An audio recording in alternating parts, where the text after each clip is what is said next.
did anyone think that this is where America was going in 2024? I could go on, but look, and let there be no mistake, the person most responsible for taking away this freedom in America is Donald Trump. If you listen to that and say to yourself, that sounds like general election rhetoric, you would not be far off. That was President Biden addressing voters today in Manassas, Virginia, Northern Virginia, which recently has been somewhat of a Democratic stronghold in presidential elections. It was the president's first joint campaign event with Vice President Kamala Harris. CBS News senior White House correspondent Weijia Jiang joins us now. Weijia, good to see you. Tell us about the event and how it's structurally important to this particular part of the Biden re-election campaign. Well, the campaign bet big today on reproductive rights being a central issue, not only to bring voters out, Major, but they believe this is an issue that will help him win the general election. And as we heard today, he explicitly called out the former president, Donald Trump, for his part in reversing Roe v. Wade. In fact, we heard that from the second gentleman, from the vice president, and whereas before, this president was hesitant to name check Trump.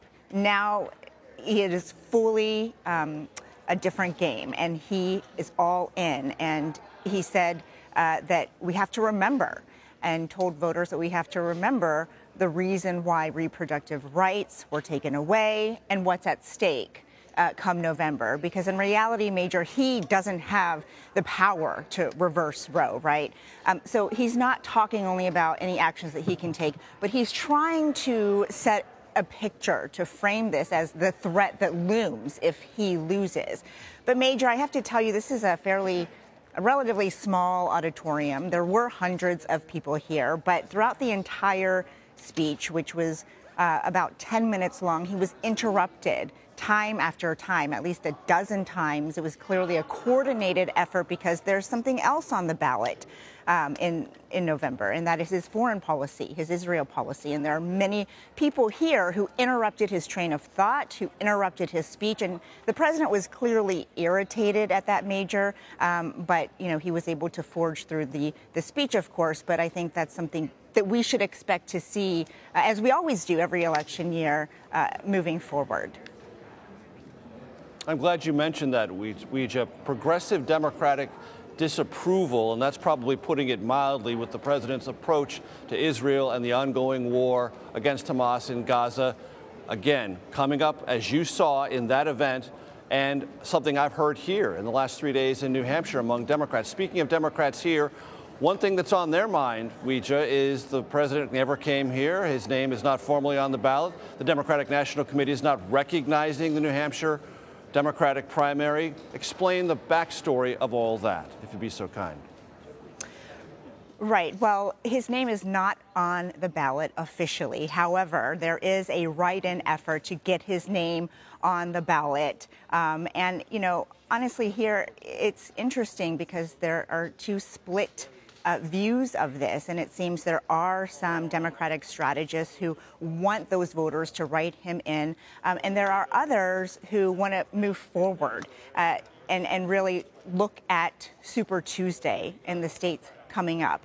And so, you know, the fact is, Major, that he chose to have this rally, the first joint rally with the vice president, on this day, the primary in New Hampshire. And so that sends a loud message, but certainly they are gearing up for what is expected to be a much busier campaign, not only focusing on New Hampshire, because they're not officially, but at all those other states coming up. You know, and Weijia, it's interesting here. I talked to Congressman Ro Khanna, who came up here on Saturday on behalf of the Biden write-in campaign, and he got some questions, and there is some low-level nervousness here about people displeased with the war between Israel and Hamas in Gaza, not writing in Joe Biden or Joseph Biden or President Biden, but writing in ceasefire now on their ballots here in New Hampshire. And if that happens in any measurable numbers, that would be consistent with some of that sentiment you saw in the event today. Well, Major, because when you look at the states that are going to have the loudest voices in the upcoming election, and you look at how much the president won by in 2020, there are small margins that we're talking about. So perhaps the anger that we are talking about, that we saw today with regard to the president's Israel policies, perhaps that won't be enough for the voters to vote for whoever the Republican nominee is. But in those cases, especially if it is enough to get them to abstain and not vote at all, then that could be a vote for the opponent here. And that's why it is such an important, critical issue, Major. Weijia Jiang, thank you so very much.